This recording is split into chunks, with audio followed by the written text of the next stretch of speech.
Hey everybody, and welcome back to Xi4P Podcast. This is the Daily X, where we bring you news, information, and discussions about your favorite Marvel comics, most notably the X-Men. I'm Nico, and you guys can find me on Twitter and Instagram at NicoAction. That's NicoAction. Today, I'm here to bring you part one of our triple-sized planet-size X-Men coverage. In this next segment, Josh, Arturo, Blake, and Drew come together to talk about the title that changed everything, Planet-Size X-Men #1. It's an amazing moment, not just for Marvel Comics, but, for the fictional meta-universe of mutant kind. We hope you guys enjoy as much as we enjoyed making it, and don't forget, you guys can give us a subscribe and a like if you do. Until next time, we'll see ya. All right, so now our group is going to talk about planet-sized X-Men, right? So part of our comprehensive coverage here, right? With me, I have Drew, Blake, and Arturo, and we're going to talk about Planet-Sized X-Men by Jerry Duggan, Pepe Larraz, and Marte Gracia, and with a big focus on the Iraqis. So first, let's start off. We can go around, right? What were your thoughts on this planet-sized issue? All the thoughts, my thoughts are in pieces. My mind was blown to smithereens. This comic, it's been nearly a week since I read it, and I can't stop thinking about it. It crawled into my mind, and it lives there now. This was like the best thing I've read in a long time. Yeah. Pepe Larraz and Marte Gracia are literal gods. Yeah. They are the new gods now. Geniuses, bro. They're on another level. No one there isn't, I don't think, a competition for, who's the best in the game right now. It's, who's second or third. Yeah. Yeah. There are no better colorists, I think. No. I love Pepe's art, but I mean, it's very, when you start talking about who the best artist is, it gets very subjective. But I will stand and die on a hill where I will say that there's no better color in comics right now. And he's on the X-Men, and that's amazing. I couldn't agree more. Yeah, Marte's amazing. It's everything that Pepe does. It's his paneling, it's his use of size and scale for scope. Yep. There's a full page splash early on in the issue of Magneto. Kind of shrunk down. He's like the smallest thing on the page compared to the size of the asteroids and the iron core that he's bringing in from the Kuiper Belt. It's, we were talking earlier about the impregnation of one James Braddock with, the sperm impregnating the mind womb. And then I just want to see the script. I want to see where Jerry's just where Jerry says, okay, so here are the characters, ... and then they teleport all of Morocco to Mars. And Pip is like, okay, how do I draw that? And this is what he comes up with. It's absolutely just mind-bending the way this guy draws. His art is just, this is the most beautiful comic. I just love how Hope and Quentin are just sitting on the beach waiting for that to happen. And that whole scene of it, just the transition of the landmass to the new planet. I mean, this is I have crazy comics, guys. Comics. I have the issue in front of me, and the only downside, the only negative in this entire issue, having the paper-based issue, the actual comic in front of me, as I'm flipping back and forth, the only disappointing thing in this whole issue is having to flip past the double-page fold-out ad for Sinister War. Everything else is just absolute fucking gold in here. See, I read this digitally, and I just want to say, now for the pod, I'm now flipping through it and looking at them as complete pages. But panel to panel, it's worth experiencing that because the reveals are even bigger. When you don't see the splash page happen and you're just flipping through the story and then your whole screen happens like that. It's just, that's another thing about about their artwork that is so incredible, is the way it works digitally is just beautiful. All right, so Pepe and Marte killed it. Let's talk about Jerry. Jerry did something here that is really impressive, and it just kind of adds to, his spectacular resume in this era. Jerry started out as the funny guy, right? Jerry's first big Marvel book was writing with Brian Posehn, Deadpool, and the first real comics or other things they were trusting him with after, kind of similar to Chip Zdarsky. Chip Zdarsky, they only really trusted him with silly Spider-Man stuff and Howard the Duck at first, and and now he's killing it on Daredevil. Yeah. With Wow. Jerry, they moved him to Guardians, or the Avengers, Uncanny Avengers Volume 2 built around Deadpool. Like, they didn't really trust him with serious stuff at first. And now we're seeing him as this guy who's writing a Marauders book that's filled with unique female voices and queer voices and people of color voices. We've got him writing a Cable book, with a adolescent protagonist that is the exact type of dumbass that like teen boys are and feels like an honest teen boy depiction. And here in Planet Size, we're getting a book that feels like Hickman. Like we're getting like a major Hoxpox era, just huge event touchstone issue that feels like Hickman, but wasn't written by Hickman. It really felt like Hickman. I couldn't agree more. It feels like this huge paradigm shift. Like, and I gotta just say, we all, not just on this pod, like I think everybody collectively had a really good sense of what was going to happen, right? Like terraforming Mars or terraforming a new planet. Like everybody had the vibe. So the fact that nothing completely shocking happens in this issue, what we thought was going to happen kind of happens.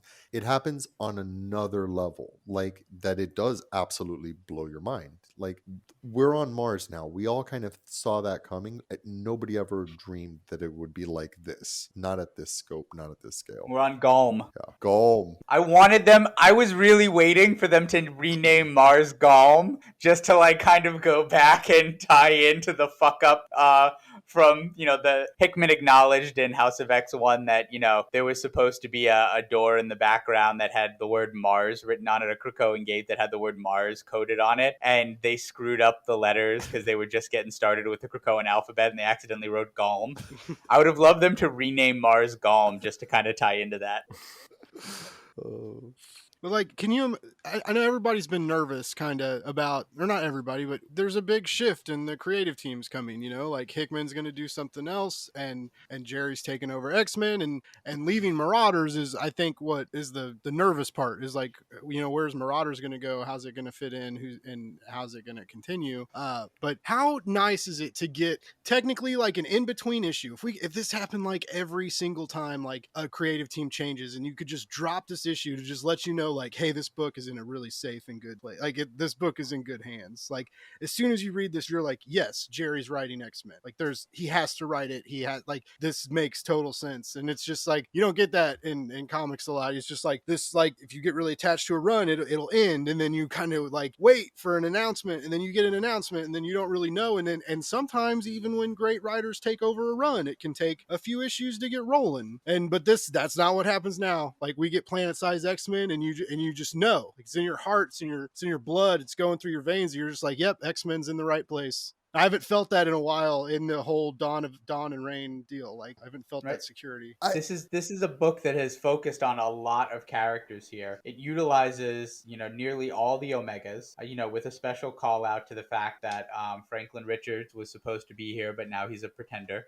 I like that they fit that in. Yeah, I also like, I'm just so, because they have to, but it's also just a reminder of the disappointment of what happened to Franklin. Yeah. Like if you're not happy with how that went down. But man, just so much, like, and getting them all on the same page, getting Jamie and Exodus and Storm and Iceman and Quentin and, Magneto and just everyone who was a part of this. It was, seeing them use their powers like that.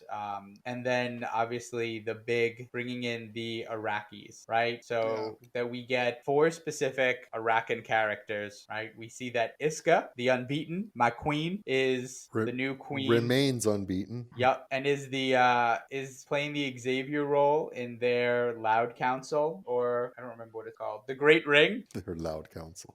The Loud Council. And we get 3 new mutants. 3 new Laktuka, obsessions. the Knower, Sabunar of the Depths, and Xylo, first defender of this broken land. Some Arakan Omegas that just blow our minds. Sabunar of the Depths. You guys, Sabunar is my favorite Pepe Larraz's creation ever. Like, what I loved about Pog Your Pog has been refined and beautified into Sabunar of the depths. I am obsessed. And the fact And that what he's such a badass that he's like he calls everyone cowards at one point. Like he's feisty. I love him. and how beautiful like what we get in the use of their powers. Like I couldn't That was imagine anyone other amazing. than Pepe and Marte to have done this. You couldn't. There's so many great artists. I talk all the time about how much I love every time we get a Kasara issue. I'm not even sure I'd want Kasara on this. Like, No. this has to be Pepe and Marte. I'm sorry, I'm looking at Sabino again. Dive in and prove your worth, unless you are soft cowards. And for the record, Mutant Power has a body that contains an entire oceanic ecosystem. Then Lactuca the Knower, whose gift is to know where everything is, which had just a fantastic moment of Jean getting blown away by, how much knowledge was in Lactuca's mind. And then Xylo, first defender of this broken land, who consumes and passes the very soil for Iraqi, which was really cool. super But I gotta cool. be honest, I don't fucking understand at all. At all. At all. Like this is where I was saying, like, this is just sci-fi cranked to 1,000, right? Like they give you enough to go with it, and just like you see him going into the soil, and then you see life sprouting, like, and you see the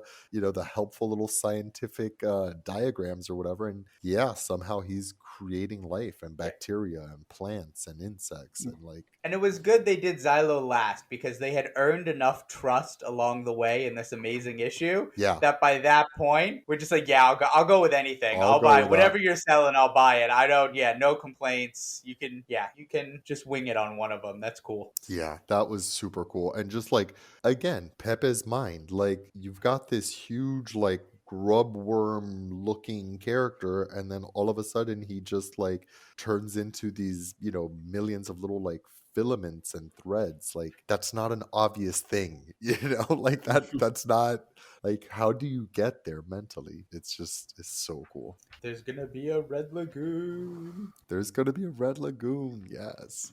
Who do you think is, here's a question, who do you guys think is going to be the Regent of Soul? It has to be Storm. It's Storm, isn't it? I hope it is. I think it is. I think I thought it was Storm. It's kind of like all these things have been like alluded to in like all past books, all the way from like we've seen like they've terraformed Mars before, and like that's happened with like the Sinister. In Hoxpox, there was like the Sinister clone farms on farms. Mars, and it's like that's been hinted. Like even like we've heard like rumblings, Storm is up to something, So it's like you said, Arturo, like we don't know what's happening, but we know what's happening. I love. Like Can we talk about the map at the end? Because we did see some of these, some of these areas in the book, right? Like we've seen the Valley of the Fallen, but one that really caught my eye is Hellfire Farms. Yeah, which that came up earlier in the issue that they needed they need to be able to grow more medicine, right? Yeah. And tying into the Savage Lane facility in X-Corps. Tying into X-Corps, yeah, exactly. Mm-hmm. So that's going to be interesting. But my mind definitely went to Sinister and the Chimera, and a whole other kind of farm on Mars. Mm-hmm. Yeah, and then also this there was the Autumn Palace. I was like, what? Like, does that have to do? Who's on the Autumn? Team? That's a good question. Well, or the Autumn team, the like on the council, is that would make sense. That's Sinister. Autumn is Sinister, Mystique, and Exodus. Ooh. So yeah, that's a good contender. I think. Yeah, I'm just kind of like curious. Yeah. What happened in there? I got caught. I want to know about the House of Prominence, which sounds like a finalist on Legendary. The Tharsis Montes, which I'm not sure if that's a real spot on Mars, like some of these other ones are. But whether it's a real place on Mars or a made-up one for Araco Mars, I do know that it's based on the John Carter of Mars books, with Tharsis being like the major kingdom that Deja Thoris is from, and so interesting. Or the Tharsis are the green ones. But Tharsis is one of the kingdoms, races, or places on Mars in there. And so whether it's been named in real life as a spot after Edgar Rice Burroughs' John Carter of Mars books, or it's being named from it here, that recognizing that as where it comes from, I thought was cool. Yeah, this is just great. I mean, this does such a good job of teeing up all of these new areas and new places and new stories to be told, and like I could not be more excited for this new book. One thing I want to say that I think was so freaking cool about this issue was how mutant magic and mutant technology and the circuits were like such a part of it, but it was kind of like done effortlessly. Like we didn't get data pages, we didn't get maps, we didn't get like, you know, it didn't feel like it didn't feel contrived, but it really It had been explained enough that we could just kind of roll like with it. go with the ride at this Right. time. And you could see 3 people working together, you could see 5 people, like, but I just want to say, like, Jamie really fucking leveled up in this issue. Like, I've seen, you know, we've seen him like manipulate reality, and it's kind of like a, you know, it's a weird power set, and it seems a little, you know, sometimes temporary and whatever, but like this guy made a full blown space station and a spaceport like out of thin air. I mean, and yeah, he had some, you know, other mutants there helping him out, but like, goddamn. Yeah, Hope was Hope powering him up? Hope was powering him up. He was working with Quentin and Jean. Yes. Like Elixir was allowing his body to heal and do these things. Hope Yeah. was powering him up. Quentin and Jean were inseminating his brain. literally, like, goddamn, it was Literally so cool. inseminating his brain. So fucking cool. What do we think of a Jean Jamie? A Jean Jamie? Because they like technically had a kid together. They did. Oh my god. So Sword 2 is Cable's brother. Cable should run this ship. Sword Station 2 is Cable's brother. I want to see a Sword 2 book. I want to see, or I want to see this. I want to see the Sword 2 station play a big role in Sword 1. I want an entire Iraqi. I want an Iraqi Sword space 2 book. station. Yeah. Yes. Yeah. Totally. Like, just like, so much cool stuff. It could be a whole new book with like literally like a whole new team that like nobody knows anything about, you know, with all these cool mutant designs and stuff. This is just such a cool solution because, like, we all just kind of rolled with it at the end of Ten of Swords when, okay, Araco is now back on Earth, and there's, you know, millions of inhabitants. Like, we just kind of like were like, okay, but you know, there was kind of this question of like, that's kind of a big deal that feels like that needs to be handled, and it's been handled in like the coolest, most, you know, world shaping way we could imagine. And I like how they also addressed that like specifically when Cyclops has that meeting with Captain America, and he's like, okay, like you can't just bring a whole island onto this planet and not say anything. Now we have the Cyclops Captain America meme. It gives them like soil in which to grow. Like they could literally be like their own thing going forward. Like now you have these like space, you know, bound, Mars bound, you know, mutant cousins. Oh, speaking of mutant cousins, shout out to Magneto for tugging on my heartstrings several times in this issue when he refers to them as his cousins, as the other side of the family tree. Like this is a big deal because the Iraqi being left on Earth was a ticking time bomb. We saw, you know, the potential, you know, direction that could have gone in that Cable issue that just still pisses me off when I think about Cable and Cyclops beating up two Iraqi and handing them over to the cops, right? Like that was not a good beat. I did not like that direction, and I love that this is just totally changed now. Now we've got mutants in space. They're going to have a whole fucking planet to deal with. They're going to be dealing with other alien races. Like fuck yeah. We've got X-Men on Mars, which is what a lot of people were expecting from Hoxpox. You know, a lot of this coming to fruition. This feels like another Hoxpox in a sense of how much fertile ground for future storytelling it opened up. The way House of X just revitalized the whole X line for a million of new stories that could be told. You know, this opens so much for the Iraqis, for the X-Men, for moving into the future. You know, and what it demonstrated in terms of the powers of Omegas in mutant magic, mutant technology. This was a huge issue. And then, you know, our boy Blake got his fireworks at the end. He's been asking for fireworks every week, and he got his fireworks on the final art page. It was worth the wait. It was worth the wait. It was worth the hype. I love that we all were imagining in our heads just the way it's been laid out issue to issue what the fireworks will look like. We kind of had to fill in the blanks with our imagination, and then Pepe outdoes your wildest imagination. And it makes sense that you would save it, one, for the Pepe Marte issue. Yeah. So they could draw it. And two, that you couldn't really give visual glimpses of anything because, like, this was a big reveal. Like, you wouldn't want to have given more away than they had in lead up to this of what planet-sized X-Men going to be. Yeah. This is a hell of a crossover. This is or an event or whatever we're calling the Hellfire story. I guess you have to call it a crossover. Just a really neat trick. I love how they've done this. It's one night, all these different moments of the same night, and then we knew this was happening on some level, but then we get this huge reveal of what actually is happening, and just game changer. Yeah, and they've given us, we've all wanted more of the Iraqis, and now we got them in a very big way here. Kind of at the turning point of this event. We know that now we're running downhill in this. Like, we're running towards the conclusion of the Hellfire Gala, and boom, the Jerry and Pepe and Marte really dropped the mic on this one. So just amazing job. Any last thoughts? Hold fast.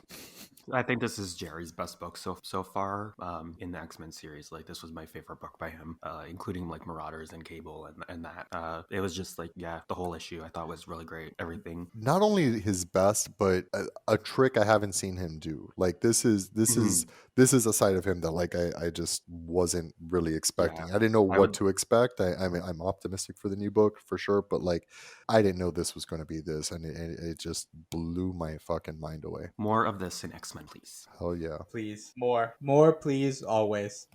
Hey guys, if you like that cut from X's for Podcast, do be sure to like some of our other materials. So don't forget to like, subscribe, and check out these other amazing